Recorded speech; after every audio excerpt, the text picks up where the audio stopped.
Welcome to HDTV. You're now rocking with your boy.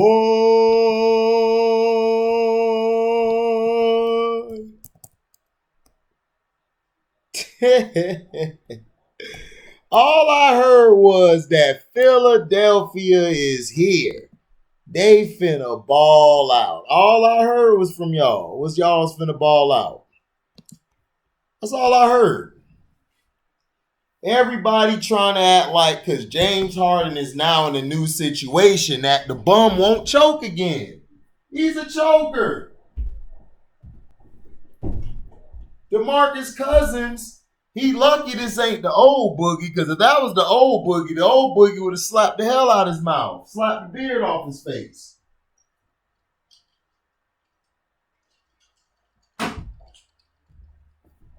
You guys lost tonight to a Denver team that is very inferior to you. But you know the difference between Denver and Philly? Joker can ball. Joker got what we call testicular fortitude. EMBIID don't have that. EMBIID is too soft. You guys overhype these players to make them great. Kevin Durant showed Sunday, which was yesterday, that he's a tier 1 player. He has tier 1 talent. And when Kyrie walked into the stadium, that lifted his team. That's what we call rub-off effect. James Chokeden don't have that. The Nuggets came into the fourth quarter and they into your building and they whooped your ass. They beat you. Now,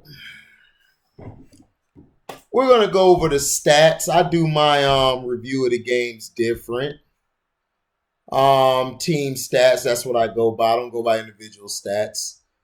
Field goal percentage, the Nuggets were at 54%, while the Sixers were on 43%. Three-pointers, both teams attempted 33. Both teams were terrible. This is the thing. If the Sixers would have cut those threes in half, they could have won this game. If both teams would have cut the threes in half, the three-point attempts in half, they would have been fine. It was too many dumb shots. And this is the problem. Too many dumb shots. Everybody want to shoot threes. Everybody want to be Curry nowadays. But both teams, 36% by the Sixers, 39% by the Nuggets. The three-pointer, not that much of a difference. Now, free throws. The Sixers attempted 32 free throws, while the Nuggets only got 20 attempts. The Nuggets, of course, they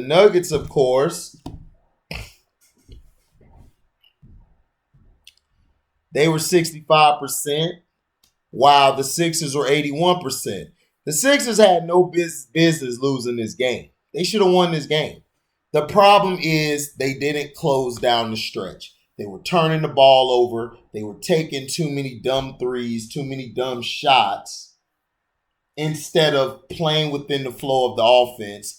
Joel Embiid was taking over and made some big shots at the end. Do you want to know why they lost? Because Mr. I got a party all the time, Chokeden, was playing terrible down the stretch.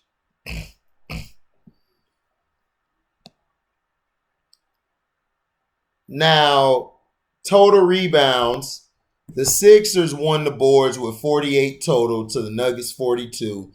11 offensive rebounds to the Nuggets 6. The assists, 25-29. The Nuggets had more assists. They won that battle. Blocks, the Sixers won the battle 6-3. Steals, it was a tie at 8. Turnovers, 14 by the Nuggets, 13 by the Sixers.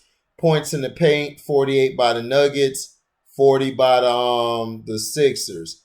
Personal fouls, the Nuggets had 24 compared to the Sixers 17. So the game was lost because of field goal percentage, missing shots. not making their shots down the stretch, and they weren't. The Sixers were missing shots like crazy down the stretch.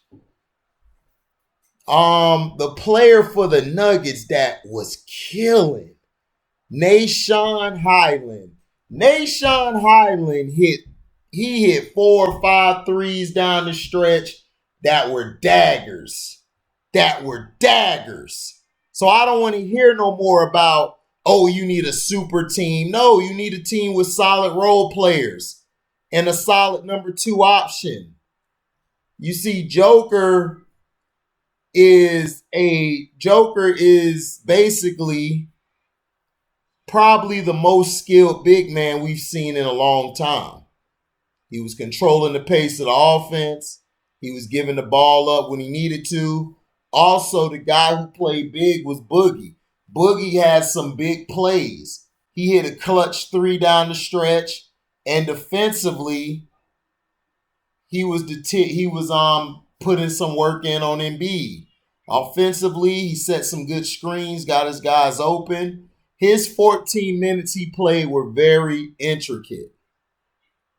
JaMychal Green had a hard foul on EMBIID, which was to me he was going for the ball. He just accidentally hit EMBIID. But the supporting cast for the Nuggets outplayed the Sixers role players.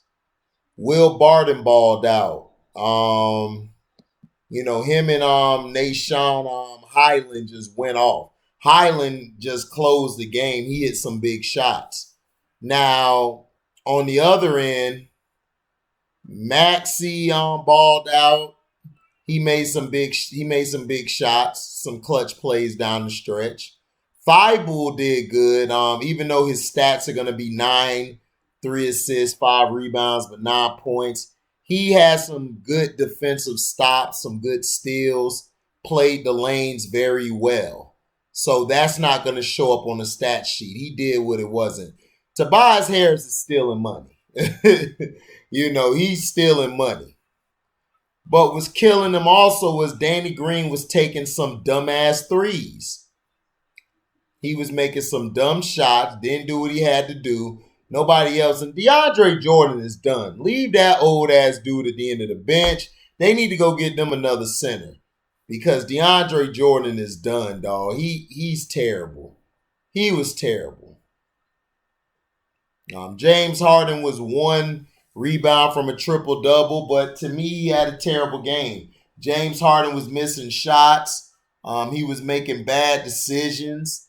And as if you've noticed in the games against Brooklyn, now the Nuggets, in big games, he's been shelling up. But I guess he's going to go to the club now. He's going to go dance and do all his thing, throwing dollars. He's going to go out to the club. But, hey, this is what y'all wanted. Y'all had a better team before y'all got rid of them. Seth Curry, Drummond, and, them 2 guys were very intricate to your team. And now you're feeling it. Y'all don't have that extra consistent shooter. Danny Green is very streaky, and he usually is cold. He usually misses a lot. So the Sixers lost this game, which I knew they would. No hard EMBIID, and James Chokeden came up short. The Joker and Hyland just took over the game. Barton, Hyland, Joker all did their job. Kept them guys doing their thing. Kept them guys over top. And this is why I told y'all, the 76ers are overrated.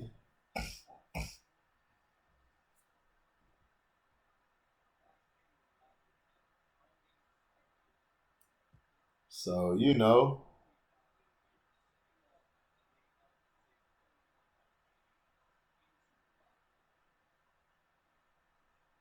So,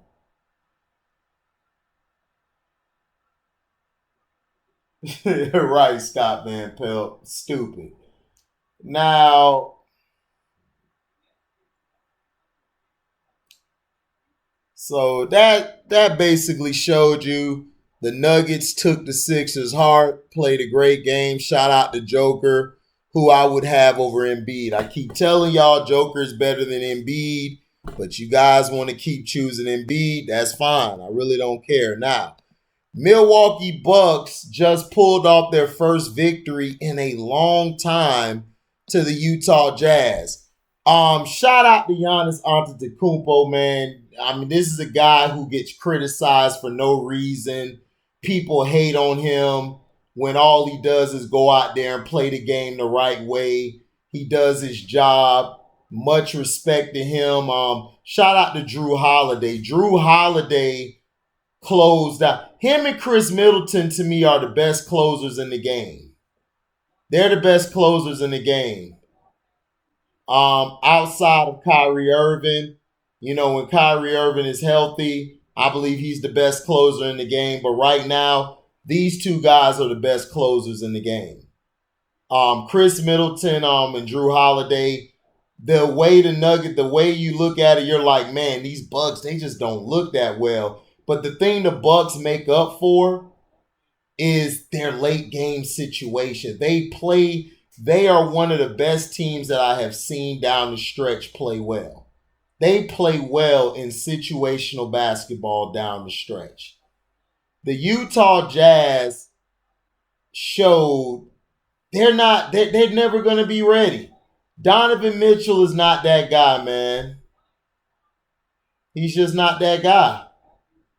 Donovan Mitchell's never going to be that guy. I think after the season, if he wants to stay, cool. But in my opinion, their team is fine. The problem is what the Boston Celtics are having. And to me, Utah Jazz and the Boston Celtics mirror each other so perfectly. Both teams have all this goddamn talent, and they keep underachieving. Down the stretch, Donovan Mitchell shooting bad shots, got ripped from behind. You got to have awareness, bro. You can't just be playing and thinking nobody's going to get the ball from you. Then a lot of the calls, you could say, excuse me, oh, well, the Bucks was getting all these calls. They were, but at the end of the day, the Utah Jazz know the NBA don't like them. So they have got to play better. And plus, to me, it was the calls that both teams were getting was about damn near even. They let them play. This was a good game. The problem is this. Donovan Mitchell just don't have it, man. He's not that guy. He's a tier 2 player. Like KD, Giannis, those are tier 1 players. Giannis could be the best in the league if you want to say he is. No argument for me. KD, you can say he the best in the league. No argument for me. But KD and Giannis, to me, are the 2 best players in the league until Kawhi come back. To me, when Kawhi comes back, he's better than both of them. That's just my opinion. Yeah.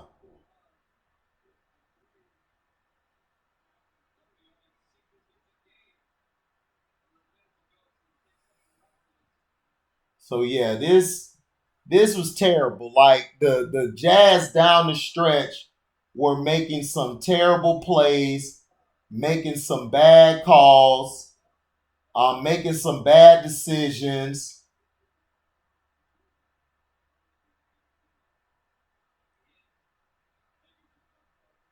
And it's crazy to me. It's terrible.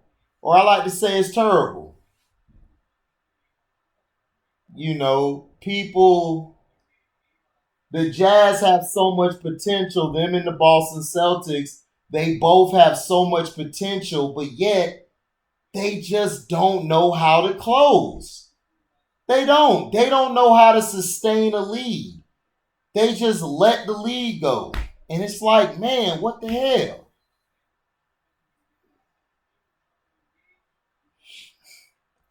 Donovan Mitchell has got to learn, look, I got to make them shots at the end. I got to do what I got to do to win. He got to. He down the stretch, he did not do well. And that's the facts. I don't hate him or nothing. I mean, I love both players. I love what Giannis does, Donovan does, but dog, you got to play better. Now, the field goal percentage, 47% by the Bucks, 40% by the oh man, J.C. Jackson, 5-year, 8. Man, the Chargers gonna be dangerous. I think the Chargers got the best team in the AFC West. I think it's gonna be them, then Denver, and then the Chiefs. I think the Chiefs are gonna fall back. Man, they got Khalil Mack and J.C. Jackson. Oh man, it's gonna be trouble this NFL season. But let's get back to what I was talking about. Now the field goal percentage, 47% by the Bucks as a team, 40% by the Jazz.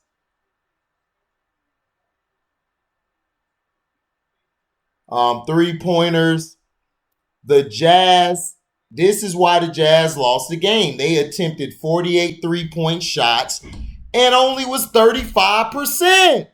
The Bucks only shot it 31 times, and they were 39%. Free throws, 29 attempts by the Bucks, 24 for the Jazz, 83% for the Jazz, 86 for the Bucks. That was both did well. Total rebounds, Jazz 45 to the Bucks 42. Offensive rebounds, 13 by the Jazz to the Bucks 6. The assists, they're even 21. Blocks, Jazz 4, Bucks 3. Steals, Bucks 10, Jazz 7. Turnovers, 12 by the Bucks, 13 by the Jazz. Not bad. Points in the paint, 44 Bucks, 38 Jazz. Personal fouls, Jazz had 23 to 19 by the Bucks. The game was lost because the Jazz was shooting the damn ball and missing. But see, both teams shoot a lot of damn threes. And that's why I feel like the Bucks are going to struggle, because at times their offense is very stagnant. And they at times don't know how to run a half-court set. If the three-pointer isn't going for both teams, they're in trouble. But the difference is the Bucks know how to get away from the three-point line more than the Jazz. The Jazz shoot too many threes. They live by the three, die by the three. And to me, I get upset with Rudy Gobert. Rudy Gobert has got to develop his offensive game. He's got to learn to get a mid-range shot. He's got to get a mid-range shot. He's got to work on a post game. If Rudy had a post game, the Utah Jazz would be unstoppable. That's period. So let me know in the comment section what you guys thought about my analysis. Let me know if you think everything was together. Thank you for listening. Like, comment, subscribe, share this. Hit that notification bell to select all to receive upcoming notifications. And if you guys love what you hear, you guys can donate to the page by going to my description box, hitting that link, and that'll take you to my Cash App. You can donate whatever. You know, we're willing to accept whatever you're willing to give. Also, when the video is alive or is premiering, you guys can super chat now. So thank you guys for listening. We out. Deezy.